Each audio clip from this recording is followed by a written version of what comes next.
how I'd make a cartoon specifically for adults without shoehorning in shock value and gross out humor, or how not to make Mr. Pickles. This is going to be a very broad topic, and I'll be speaking very generally because there are just as many ways to make a cartoon for adults as there are to make one for kids. There is no one absolute answer, and everything does have the ability to fail if one unpredictable thing goes wrong. My opinions on adult cartoons are well known at this point. The majority of them are 22 minutes of shock humor with some social commentary deliberately designed to be edgy. So if I personally were to make an adult cartoon, what would I do? Well, the first hurdle is asking the question, where do we begin? As strange as it may seem, with the recent glut of copy-paste adult cartoons on the market, there are many different ways we can tackle adult cartoons. Asking how you make an adult cartoon is kind of like asking how you'd make a video game. Okay, what kind of video game are we talking here? Puzzle game or first-person shooter? I mean, take a look at kids' cartoons and their variety. There are comedies like SpongeBob and Dexter's Lab. There are adventure shows like DuckTales, action shows like Kim Possible, slice-of-life shows like Hey Arnold, fantasy shows, high like Avatar, and urban like Jake Long.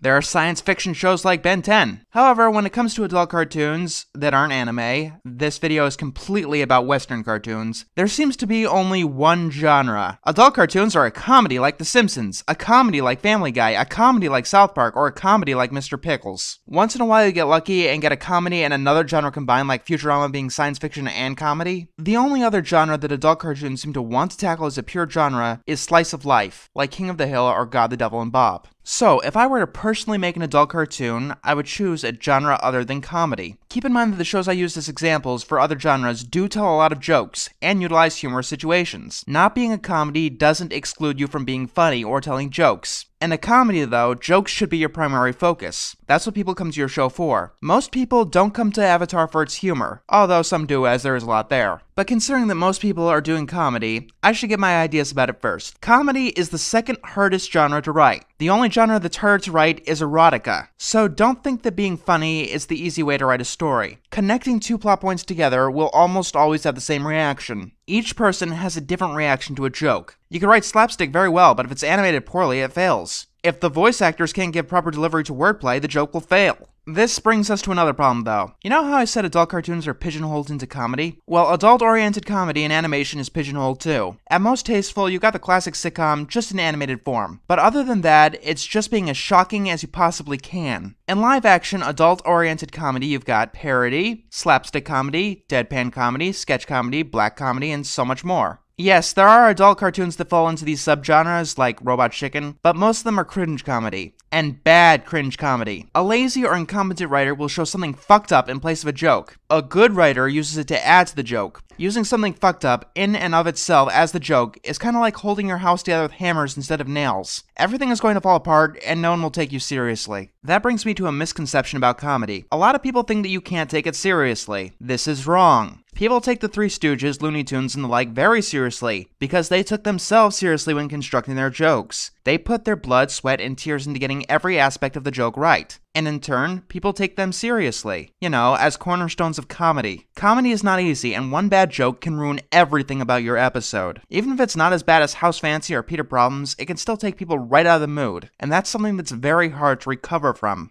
Let's talk about shoehorning in sex, raunch, or whatever. In my Mr. Pickles review, I said that you have the whole palette of human experience open to you. And you do. In adult cartoons, there is nothing you're not allowed to tackle, and for the most part, you can expect your audience to know what you're talking about. Using this privilege to write 22 minutes of animals getting their limbs chopped off is like finally getting the ability to drive the family car after months of asking, and crashing it into an oncoming train, on purpose. It's a disappointment to say the least. No matter what story you're trying to tell, remember this. There should be merit to everything's inclusion. Virtually everything should have a reason to be there. Cringe comedy works because of reaction. Here's an example from Spirited Away. A spirit made of garbage comes into the bathhouse to be cleaned and wants to pay. Sen is told to collect his money and holds out her hand. He drops what can be described as oily shit into her hands. This causes an overexpressive look of disgust throughout her entire body. The oily shit dropping into her hands is not the joke. The overexpressive look of disgust is. The characters have to be in more disgust or pain than the audience. That is rule 1 of cringe comedy. Yes, certain people will laugh at the,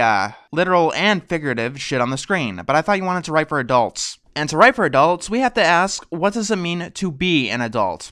Well, it means more than you now know what sex is or have the ability to watch more violent things. Try to imagine where knowing what sex is or being able to see violence is the only thing that being an adult means. I don't have to. I've watched Mr. Pickles, an adult party cartoon. There's so much more to being an adult, and that's beyond the stereotypical midlife crisis. There are complicated issues: gun control, homophobia, drugs and addiction, abortion, censorship, political fears, faith and disillusion, adultery, mental illnesses, and many, many more. You can't put most of these in a kid show without metaphor, if at all. Here, you can tell right away what you feel, provided that you know what the fuck you're talking about. I cannot stress this enough. Know your biases before you try to put a moral into your story. The biggest differences between an adult and kids' cartoons are how you present morals. In a kid's cartoon, all you really gotta say is, stealing is wrong. Unless you get something complex like a bullying issue, but those are the exceptions. If you're going to do something like this in adult cartoons, you need to include both sides of the issue, any issue, equally. Don't intentionally make the wrong side more ridiculous or stupid. But what if the wrong side really is in the wrong? Well, why don't you watch Homer's Phobia and get right back to me on that one? For example, your personal belief is that drugs are always bad and we should arrest addicts. Alright, try to see both sides of the issue, because when it comes to adult issues, there is always two sides to the issue, at least. This not only helps you cover your ass, but it does help plant the seeds of drama. Now your character's son has fallen prey to peer pressure and is taking drugs. But your character shares your belief and thinks that everyone who takes those drugs should be put in jail. Even if the son is completely in the wrong, there's a chance to see the other side of the issue. The son can express how hard it is to quit, how his friends are assholes that might hurt him if he's going straight. Not to mention that the father might now be worried that prison would kill his son's future. Yes, if you do this right, your opinions might change at some point, or at the very least, they'll become less black and white. Family Guy missteps on this a lot. Let's ignore the fact that Family Guy is a comedy and we're not supposed to come to it for morals, because that's a different video and this is getting long enough as it is. Not All Dogs Go to Heaven fails because it portrays atheism as the right answer. Even if you are an atheist, you cannot, with certainty, state that that's the correct answer for everyone. Adult issues are not black and white.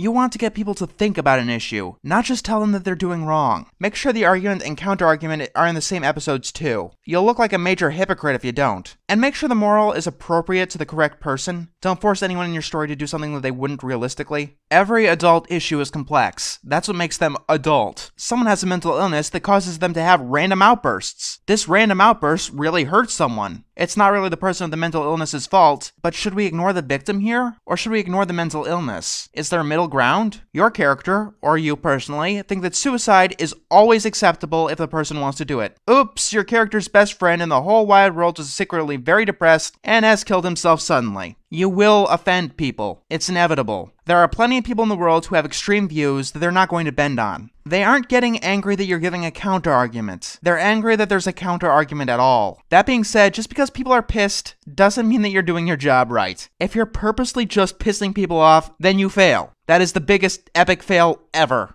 At the baseline, no matter what, when you're making an adult cartoon, you're making entertainment, a funny or dramatic story. There is virtually no reason to be exclusionary. Intentionally pissing people off comes across to me as pointless, at best. I kinda did a whole review expressing that opinion of mine. But what about the people who already agree with you when you take a jab at those idiotic insert group of people you don't agree with? You're not talking to them through your media. You're talking to the people who hold a different opinion to you. You don't make people think about an issue when all you're trying to do is reaffirm someone's confirmation bias. And you don't make people think about an issue if you portray their side as clowns or idiots.